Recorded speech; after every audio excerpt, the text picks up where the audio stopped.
Hello बच्चों, अगर आपका भी इस बार बोर्ड के पेपर है, तो यह वीडियो सिर्फ़ और सिर्फ़ आपके लिए है। बच्चों, आप सभी को पता ही है कि चित्रकला के पेपर में 20 बहुविकल्पी क्वेश्चन पूछे ही पूछे जाएँगे, एक-एक नंबर के। तो आज हम लोग देखते हैं 20 ऐसे इम्पोर्टेंट क्वेश्चन जो पेपर में आने के 100% चांस हैं। तो बच्चों, सबसे पहला हमारा क्वेश्चन है, भारतीय चित्रकला का सबसे प्राचीन उदाहरण कहाँ से मिलता है? तो बच्चे जो भारतीय चित्रकला है उसका सबसे प्राचीनतम उदाहरण मिलता है। पहला ऑप्शन है अजंता, दूसरा है एलोरा की गुफाएँ, तीसरा है भीमबेटका की गुफाएँ और चौथा है खजुराहो का। तो इसमें से राइट आंसर कौन-सा हो जाएगा? ऑप्शन नंबर सी भीमबेटका, ठीक है? यानी हमारे भारतीय चित्रकला का सबसे प्राचीन उदाहरण अगर कहीं से मिलता है ना, तो वह भीमबेटका से है, ठीक है? ऐसे ही बच्चों हमारा दूसरा क्वेश्चन है, अजंता की गुफाएँ किस राज्य में स्थित हैं? मध्य प्रदेश, महाराष्ट्र या फिर उत्तर प्रदेश या फिर राजस्थान? तो बच्चों आप लोग को सही आंसर टिक करना है कि अजंता की गुफाएँ किस राज्य में स्थित हैं? तो इसका राइट आंसर हो जाएगा बी, महाराष्ट्र में। ठीक है? आइए देखते हैं हमारा तीसरा क्वेश्चन। तीसरा क्वेश्चन है बच्चों, मुगल चित्रकला का विकास किसके शासन काल में मिलता है? तो बच्चों मुगल चित्रकला का विकास किसके शासन काल में मिलता है?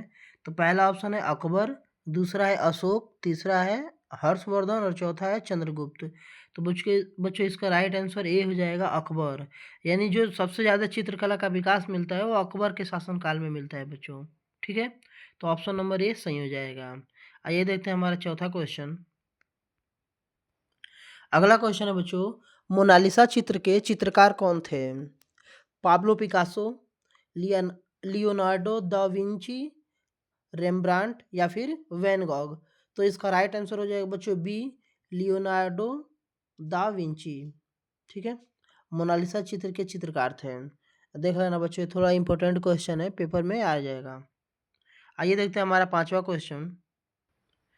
पांचवा क्वेश्चन है बच्चों, रंगों का मिश्रण कर नया रंग बनाना क्या कहलाता है? यानी दो रंगों को अगर मिला के एक नया रंग बना रहे हैं तो उसको क्या कहते हैं? रेखांकन कहते हैं, संयोजन कहते हैं या फिर रंग मिश्रण कहते हैं या फिर छायांकन कहते हैं? तो बच्चों इसका राइट आंसर सी हो जाएगा। अगर रंगों का मिश्रण करके नया रंग बनाते हैं तो उसको रंग मिश्रण बोलते हैं बच्चों। ठीक है, ऑप्शन नंबर सी इसका राइट आंसर हो जाएगा। आइए देखते हैं हमारा छठवां क्वेश्चन। यह क्वेश्चन बच्चों वेरी वेरी इंपॉर्टेंट है। प्राथमिक रंग कौन से हैं? लाल, पीला, नीला, हरा, नारंगी, बैंगनी या फिर काला, सफ़ेद, नीला या फिर ऑप्शन डी पीला, हरा, काला? तो बच्चों प्राथमिक रंग कौन से होते हैं? ये बच्चों को बहुत ज़्यादा कन्फ्यूजन हो जाता है पेपर में, ठीक है? और इसीलिए यह क्वेश्चन बार-बार पेपर में पूछा ही पूछा जाता है। तो बच्चों इसका राइट आंसर ए हो जाएगा कि लाल, पीला, नीला। ठीक है? लाल, पीला, नीला, हरा नहीं है बच्चों, इसमें ध्यान देंगे आप लोग। इसमें हरा नहीं है, लाल, पीला और नीला इन्हें क्या बोलते हैं? प्राथमिक रंग बोलते हैं। ठीक है, आइए क्वेश्चन नंबर 7 देखते हैं।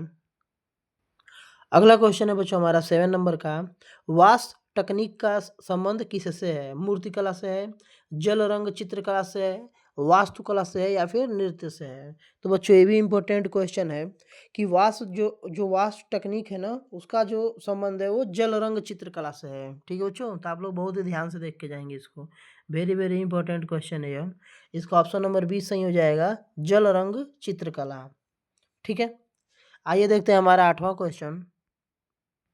हमारा आठवां क्वेश्चन है, मधुबनी चित्रकला किस राज्य की प्रसिद्ध है? तो ये भी बहुत इंपॉर्टेंट है बच्चों कि मधुबनी चित्रकला किस राज्य की प्रसिद्ध है? बिहार का, पंजाब का, गुजरात का या फिर हरियाणा का? तो इसका ऑप्शन नंबर ए सही हो जाएगा, बिहार का।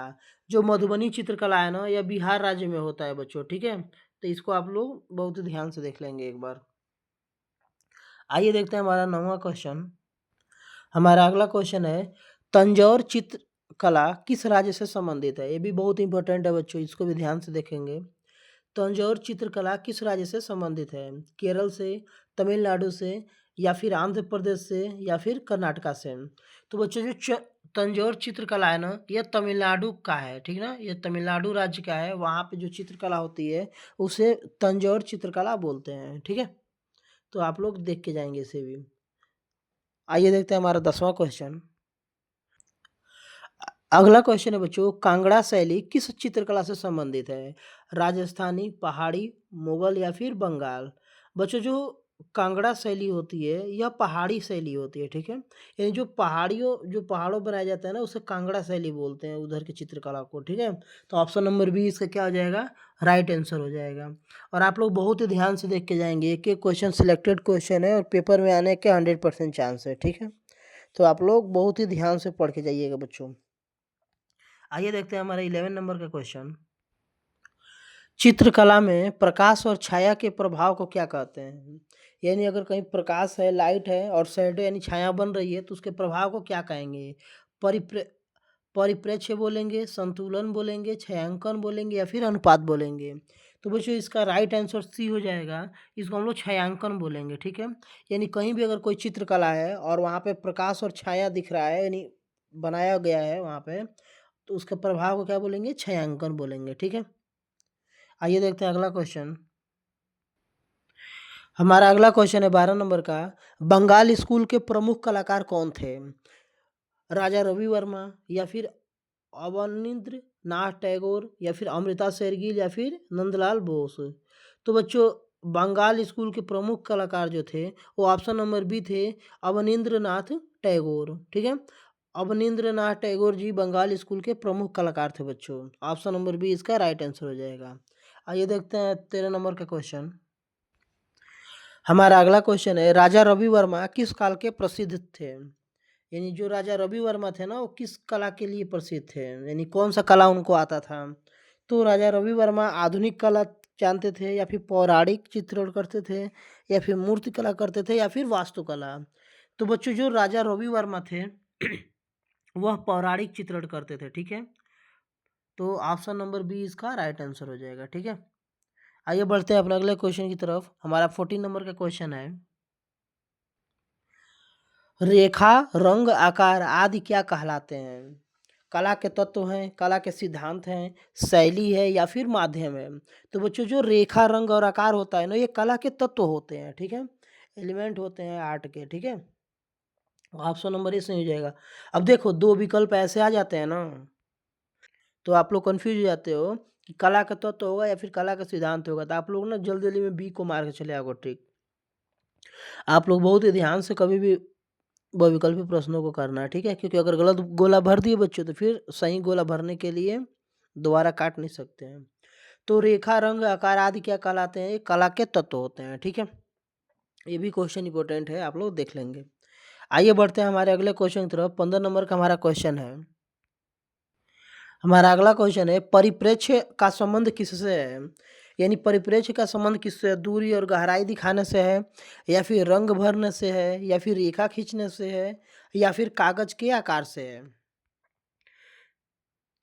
तो बच्चों जो परिप्रेक्ष्य का संबंध होता है ना वो दूरी और गहराई दिखाने से होता है बच्चों, ठीक है? वो क्या होता है? दूरी और गहराई दिखाने से। Option number A right answer हो जाएगा, ठीक है? आइए देखते हैं हमारा अगला क्वेश्चन। हमारा अगला क्वेश्चन है 16 नंबर का। वारली चित्रकला किस राज्य का है? गुजरात का, महाराष्ट्र का, झारखंड का या फिर उड़ीसा का? तो बच्चों जो वारली चित्रकला होता है ये महाराष्ट्र का होता है, ठीक है? ऑप्शन नंबर बी इसका क्या हो जाएगा? राइट आंसर हो जाएगा कि जो वारली चित्रकला होता है यह महाराष्ट्र का होता है, यानी जो भी महाराष्ट्र में चित्रकला बनता है उसको वारली चित्रकला बोलते हैं, ठीक है? आइए देखते हैं हमारा 17 नंबर का क्वेश्चन। अगला क्वेश्चन है बच्चों, वेरी वेरी इंपॉर्टेंट क्वेश्चन है। पेंसिल से हल्का गहरा प्रभाव देने की प्रक्रिया क्या कहलाती है? बच्चों आप लोग भी पेंसिल से उसको सेट करते हो कि नहीं करते हो, कुछ बनाते होंगे तो उसको स्केचिंग बोलते हैं, छायांकन बोलते हैं, संयोजन बोलते हैं या फिर ऑप्शन नंबर डी सज्जा बोलते हैं? तो जब भी आप लोग पेंसिल से जो हल्का हल्का गहरा प्रभाव करते हो ना जो शेडेड बनाते हो उसको छायांकन बोलते हैं, ठीक है? उसका नाम ही होता है शेड करना, ऐसे बोलते हो ना शेड कर दो, शेड कर दो, यानी शेड मतलब होता है छाया, यानी इसको बोलते हैं छायांकन करना, ठीक है? तो ऑप्शन नंबर 17 इसका ऑप्शन बी राइट आंसर हो जाएगा, ठीक है? तो आप लोग एक एक क्वेश्चन देख के जाना, एक एक क्वेश्चन सिलेक्टेड क्वेश्चन है, आप लोग गलत मत करना, ठीक है? आइए देखते हैं 18 नंबर का क्वेश्चन। एलोरा की गुफाएं किसके लिए प्रसिद्ध हैं? वेरी वेरी इंपॉर्टेंट क्वेश्चन है बच्चों, एकदम इसको याद करके ही जाना। एलोरा की जो गुफाएँ हैं, वह चित्रकला के लिए प्रसिद्ध हैं या फिर मूर्तिकला के लिए या फिर संगीत के लिए या फिर ऑप्शन नंबर डी नृत्य के लिए। तो बच्चों जो एलोरा की गुफाएँ हैं ना, वह मूर्तिकला के लिए क्या हैं? प्रसिद्ध हैं, ठीक है? यहाँ पे जो मूर्तिकला है, यहाँ पे एलोरा की गुफाओं में मूर्तिकला का जो है सबसे ज़्यादा चित्र मिलता है, ठीक है? तो ऑप्शन नंबर बी इसका राइट आंसर हो जाएगा, ठीक है?